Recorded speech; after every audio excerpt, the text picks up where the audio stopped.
cesspool of despair, and fuck all of it. Why don't you shut up? You shut up! So the movie begins when this narrator is saying that this lady was the Miss America of 1880. Wow. Then we're introduced to Albert Stark, a very big bum of this town, but then he's all like, we can resolve peace by doing this type of joke, and he prohibits him doing a BJ on him. Wow. Then Albert is able to get out of that sticky mess by promising the guy that he'll pay him by the end of the week from selling his sheep, his 69 cents back. And the guy tells him if he doesn't, then he's just going to shoot him and kill him again. But then one of the locals is all like, somebody shoot some fucker, I took a half day off for this. But then Albert meets up with his girlfriend under the tree and she says that she can't be with him because she needs to work on herself. This girl is lying to the highest degree. Like any person, that's like the oldest trick in the book. Even Albert said it himself. Working on yourself. Yeah, just say that you have found a better guy.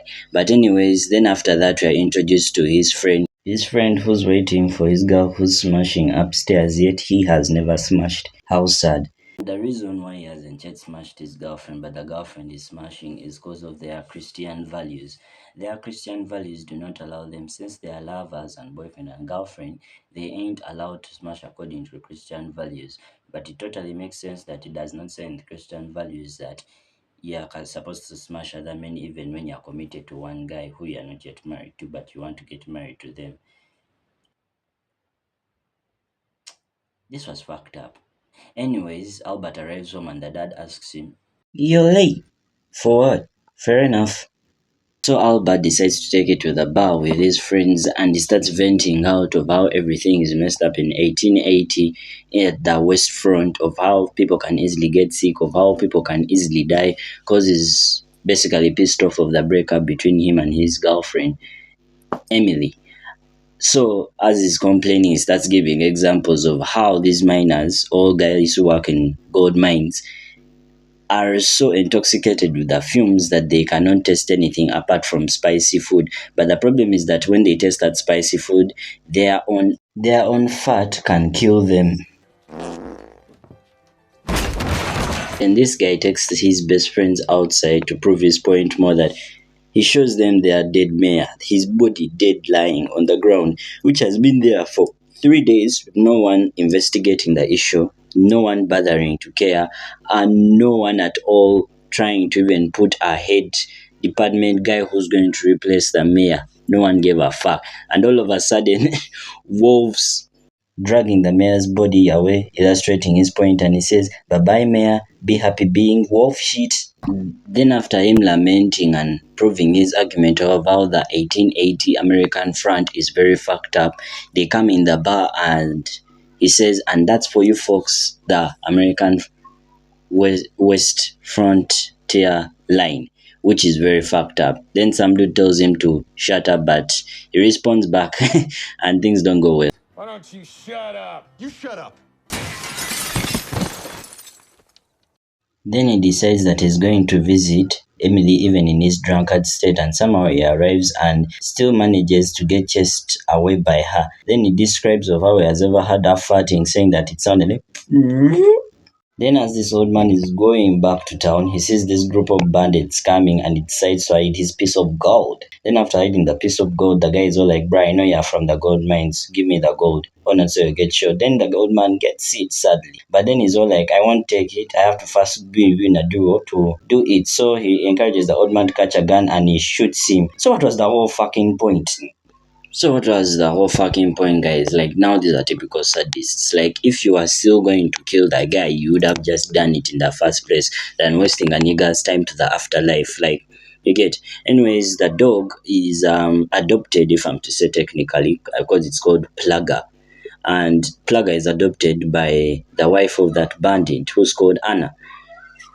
Then as Albert and his bad talk out stuff, they see Emily with another guy. Wow, she's really working on herself, right? By the way, to be fair, it's no different from modern dating culture.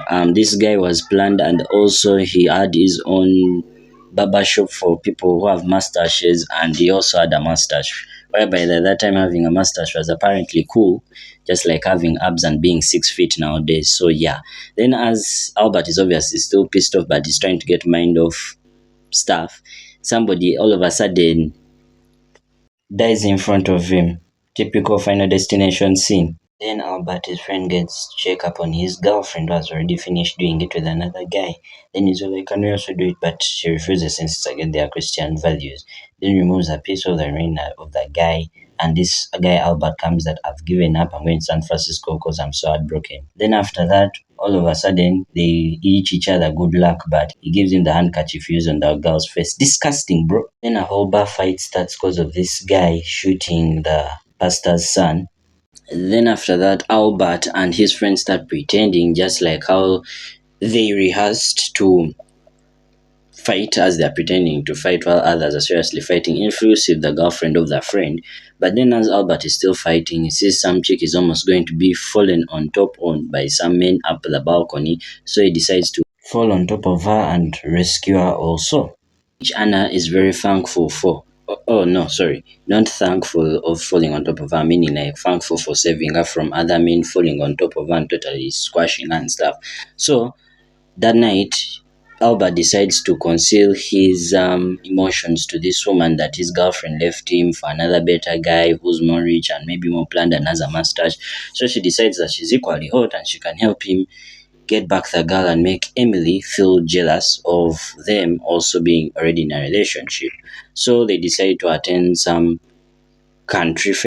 Then as they're still walking through the country fair, these two couples catch on fire and this guy's best solution is shooting them to death. Fair enough. Then after that, they run into Emily and her boyfriend who continues doing weird sus jokes which Emily laughs to. And they're actually not funny obviously, but she's laughing cause he's rich. Then after that, the new BF of Emily decides that they should do a shooting competition because he knows that obviously Stark is going to suck at it. But then this shooting competition is pretty much controversial because it's basically runaway slave. Wow. After that, our main character Stark starts complaining that, don't you see this is a little bit weird? Couldn't you put a little bit of a duck or a goose or a pig instead of putting that image? Well, Stark, it was relevant at that time. It's relevant at that time, so don't complain. Then this idiot does a pretty decent job of firing at all the runaway slaves. Then Stark tries, but he sucks balls. But then Anna shoots and shoots every slave down with precision. Then Albert finally has the last straw of being pissed off and getting bullied by the boyfriend of Emily and decides to challenge him to a duel this weekend, but then Anna moves it to next weekend so that she can have enough time to actually train him on how to shoot since his shooting is shit. Then as they are almost going away, this dude gets yeeted by a bull. Then after that, Albert and Anna are all like, People die at the fair. People die at the fair. then they start spending the whole day teaching Albert, or the whole week teaching Albert how to exactly shoot. But my man even can't even shoot at close range. Seriously? But then he starts getting better after a few accidents.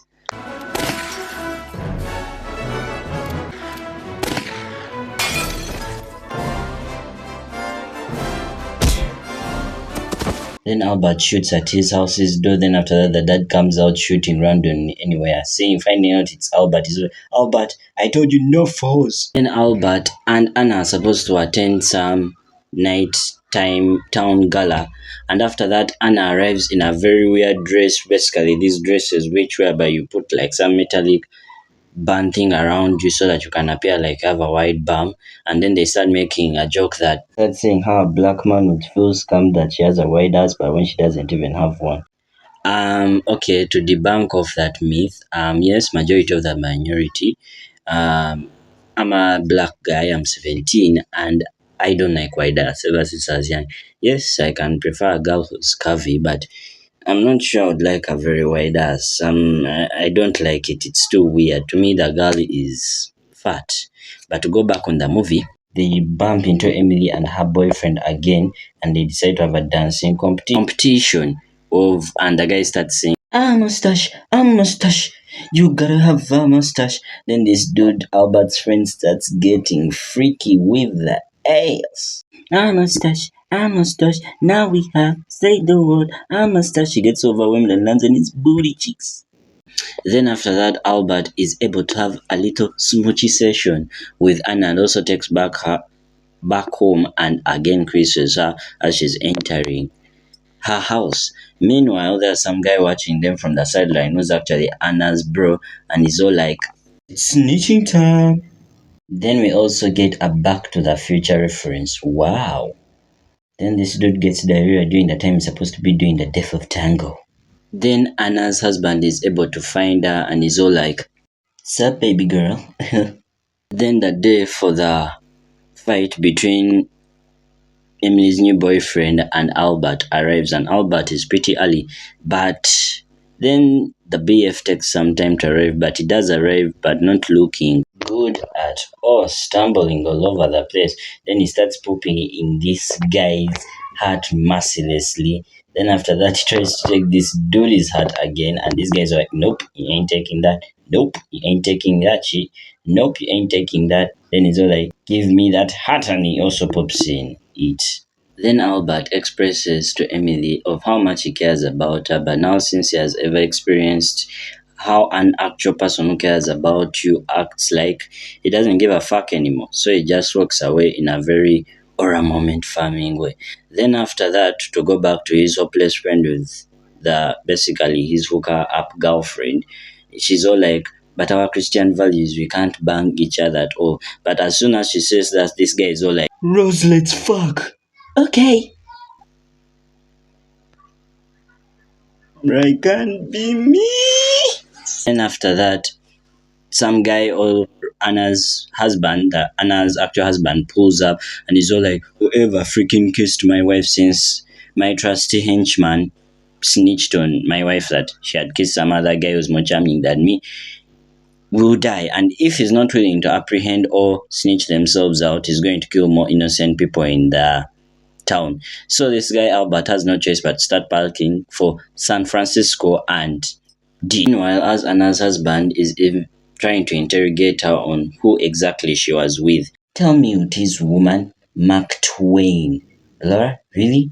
How dumb can you be?" Got to get the answer through her mouth, and she hesitantly tells him that it was Albert Stark, after him threatening to shoot an innocent dog called Plugger. And he literally quoted these lines that, "I'll plugger and plugger him out." What the fuck? Then as the husband wants to do the Death of Tango, she knocks him out dead with bare bumps. Then she's able to go back to Albert's house and she proclaims of how she was married to this guy since the age of 9. She didn't want to be a 15-year-old spinster.